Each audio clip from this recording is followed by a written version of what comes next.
Educação em tempo integral. Parte 1. O que é educação em tempo integral? Uma discussão bastante em voga é isso.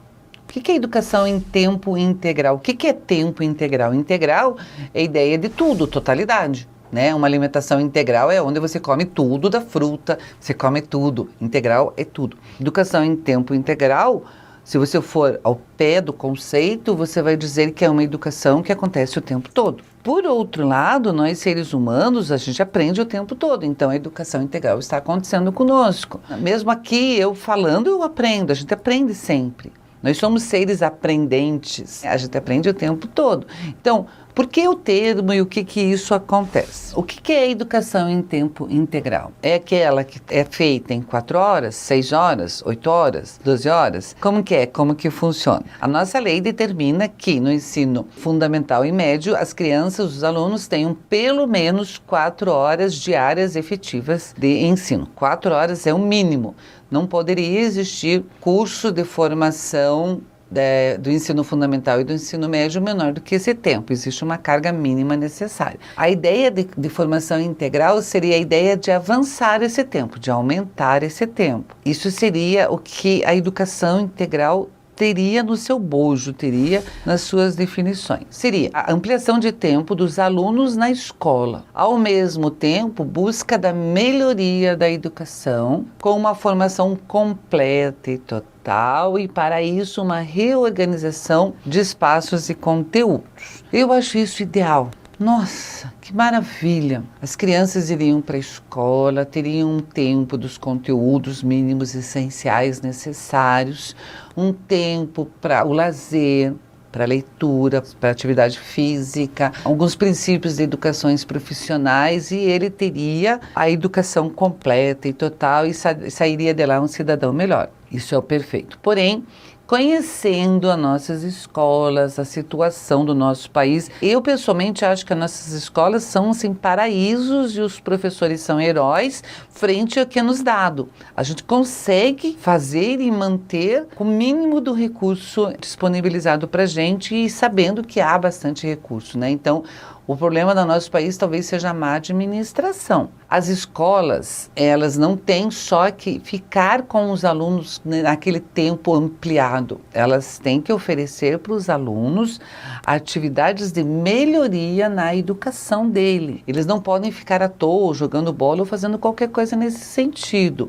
A escola integral, ela tem a intenção realmente de aumentar as condições intelectuais, profissionais e educacionais dos alunos. Ele é um processo complexo, demorado e principalmente dispendioso. São necessárias adaptações na escola, na vida dos alunos, nos pais e nas comunidades. Também ele precisa atender à demanda dos alunos, porque teoricamente metade dos alunos não teria mais lugar para estudar nessas escolas. Como assim? Então veja, se eu pegar uma escola regular que funciona em 3 turnos hoje, para eu torná-la integral, metade dos alunos que estão lá, ou 1/3 deles, não podem mais ir para a escola. Então, os alunos que estudam, a escola fica cheia de manhã com um grupo de alunos, à tarde com outro grupo de alunos. Para ter o tempo integral nessa mesma escola, por exemplo, os alunos da tarde não podem mais estudar lá, porque os da manhã ficariam manhã e tarde. Ah, não, a gente dá um jeitinho, a gente deixa eles no pátio. Não,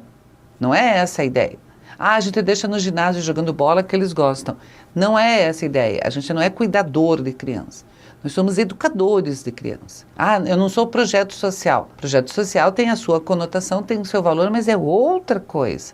Eu posso fazer um projeto social na escola, mas com um cunho sempre educativo. A especificidade da escola é a educação. Nossa, professora, mas seria muito bom, essa ideia inovadora, que legal. Eu concordo plenamente com isso. Ter uma criança numa escola com profissionais bem preparados, com as condições físicas da escola adaptadas para desenvolver essas atividades, é o ideal.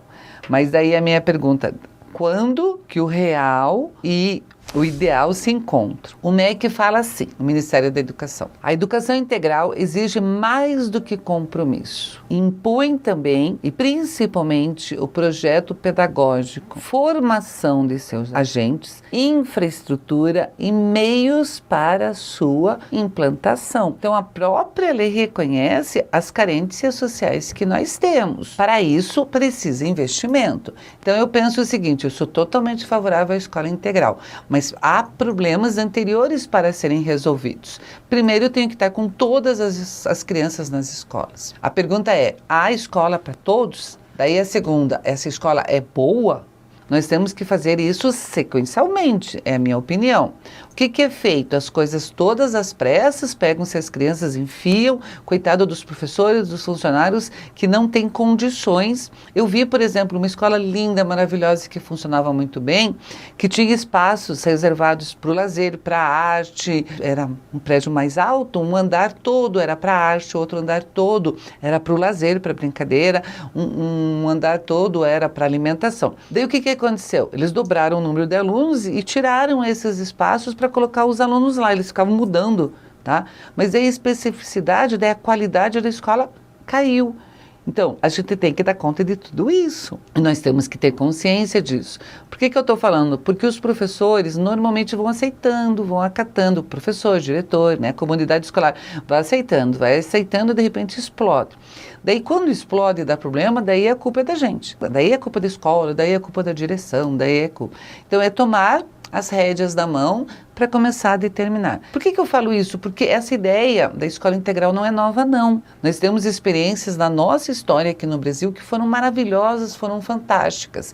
Só não prosseguiram e só não deram certo por falta de investimento e interesses políticos, não educacionais. Na década de 50, 1950, o Anísio Teixeira, baseado nas ideias do John Dewey, concebeu o Centro Educacional Carneiro Ribeiro. O Centro Educacional Carneiro Ribeiro foi uma escola integral concebida, construída e feita na década de 50. Uma escola idealizada. Inclusive, eu sugiro que vocês pesquisem e leiam mais sobre isso para ver como era bacana, como deu certo e como o resultado foi fantástico. E que, infelizmente, só não foi para frente por intervenção política. Nem tanto econômica, mas mais política. Essa escola, também conhecida por CECR, ela atendia 4.000 alunos que revezavam das 7h30 às 16h30.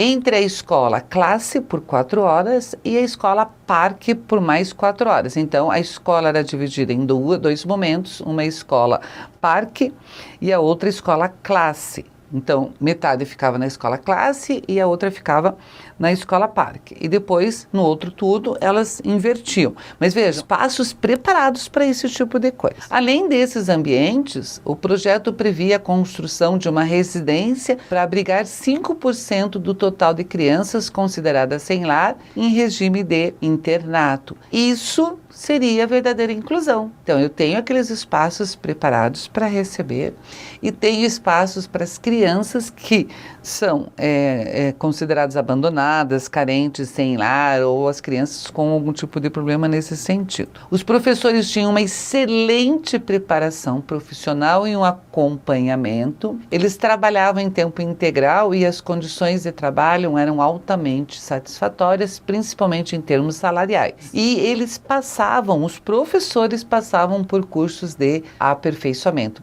Pessoal, vale a pena buscar essas informações. Vale a pena ir atrás para ver a experiência que deu certo. A escola parque é um conceito complexo e profundo, é uma filosofia da educação. Ela inspirou alguns projetos similares que também foram acontecendo, como, por exemplo, os CIEPs, Centros Integrados da Educação Pública, os CIACs, Centros Integrados de Atendimento à Criança, os CAICs, Centro de Atenção Integral à Criança. Então, a escola parque, ela foi inspiração para outras experiências que foram realizadas. A princípio, elas foram positivas e depois tiveram alguns problemas. Por que que isso não vai para frente, professora? Por que que essas coisas boas elas não continuam? Bom, interesses políticos financeiros, eu não tenho dúvida nenhuma disso e falo com verdade. Talvez um dos problemas sérios nossos em relação a isso é o vínculo da política com a educação. Então, a educação, ela muda quando muda o presidente ou as políticas postas. Os projetos, eles são ótimos, maravilhosos, mas se entra algum partido político diferente